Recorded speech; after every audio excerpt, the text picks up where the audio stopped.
Hi babes, I'm Cece and welcome to my planet. Today I'll be showing you guys how I get my classic flower hats. As you can see, I wear a lot of DIY flower hats, so this is how I get the look. I'm absolutely obsessed with being a flower for raves and festivals, so let's hop into this tutorial. Starting off, the first thing we're going to need is a base.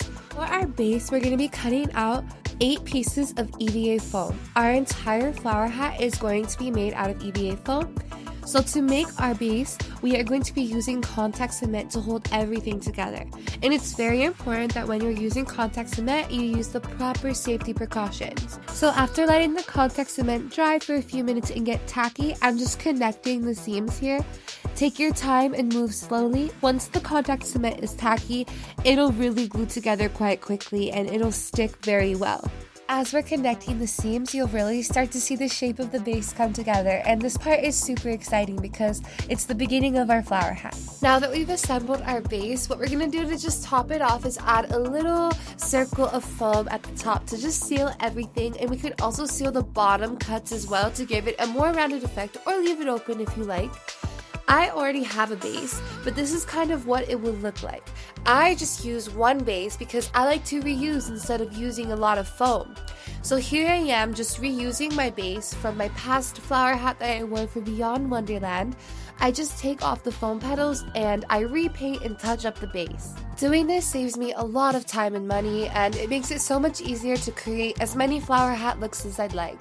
Moving on to the second step, which is our petals. So we're going to want to figure out what our petal design is here.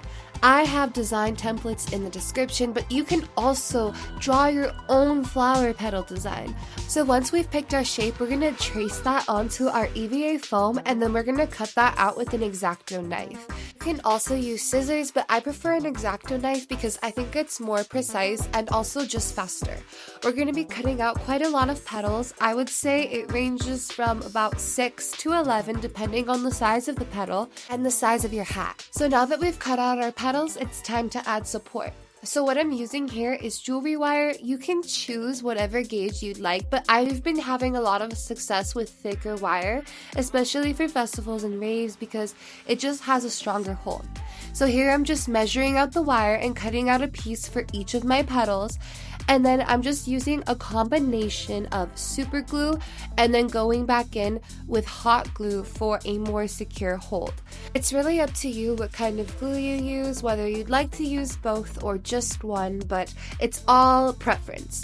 So usually when I go in with the hot glue, I try to kind of make it look like a stem or some type of natural leaf pattern. And once we've got that all sorted, we can kind of assess the size of our petals. You can put them with your base and just check everything.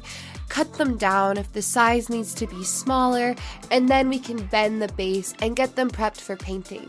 Before we paint, we're going to have to seal our foam, and I'm just using my blow dryer. You can also use a hot air gun, but this is just what I have, and I'm also adding texture just to give my petals a more realistic effect. Once I've reached my desired look and I've bent my petals at the base, I'm going to go in and seal them with PVA glue. I aim for a mixture that's about 3 parts glue and 1 part water. Not too thick and not too watery. This way I can get a good reach and cover all of my petals. And at this time we will also be coating our base if you don't already have one. You can also have fun with it and add different textures. As you can see here, I used cosplay air dry foam just to kind of add texture. I wanted to do a honeycomb. And this is what it's looking like once our petals are completely coated with the glue. We're going to let that dry and we're going to flip and do the other side. It's really up to you how many layers of glue you'd like to do, but I prefer to keep it light, so I usually just do 1 to 2 layers. So now that we're getting a better idea of the layout of our flower hat, we can jump into the painting and design aspect, which is my favorite part. You can get really creative with it by looking at different types of flowers. I usually just look on Google at a bunch of different types of flowers, looking at color palettes, and that'll really help you with the creative process. This part is all about just unleashing your inner artist, so really have fun with it. And remember that flowers are not perfect, so it's okay to make happy mistakes, you know what I mean? So we're just gonna coat the front and the back of our petals. I recommend 2 layers, maybe 3 tops.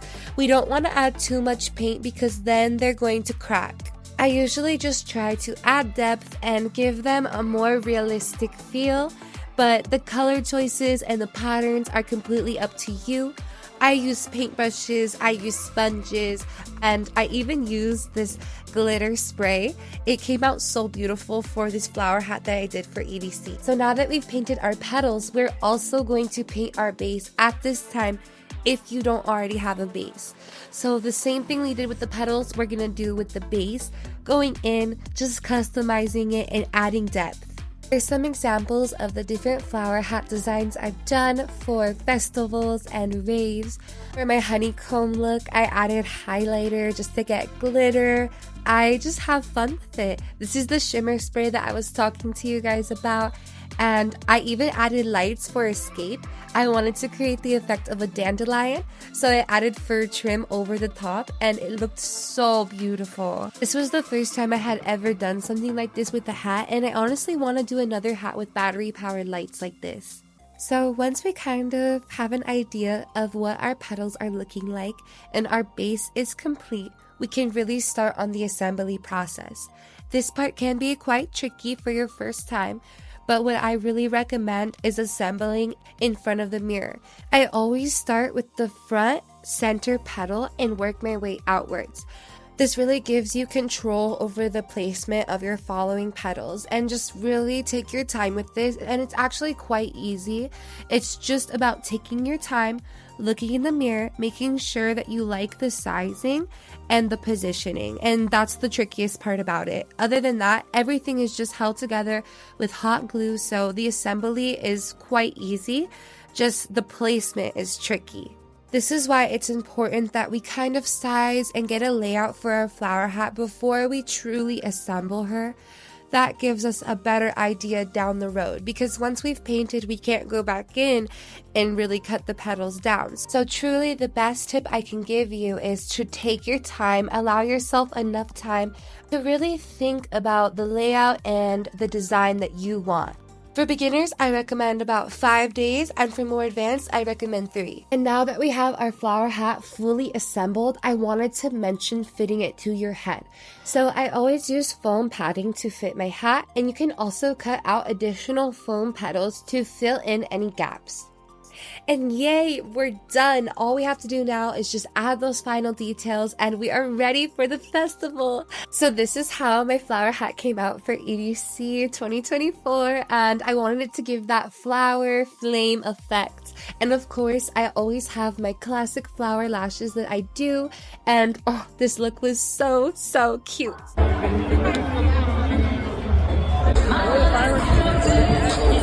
This is how the hat turned out. I'm literally waiting right now to go into EDC. I'm super excited. And that is how I got the look. Flower power! I can't wait to see all of you beautiful rave flowers in the rave garden. I hope you enjoyed this DIY flower hat tutorial. Don't forget to follow me on TikTok, Instagram, and subscribe to my YouTube channel. Mwah! I love you guys so much. Thank you for the support.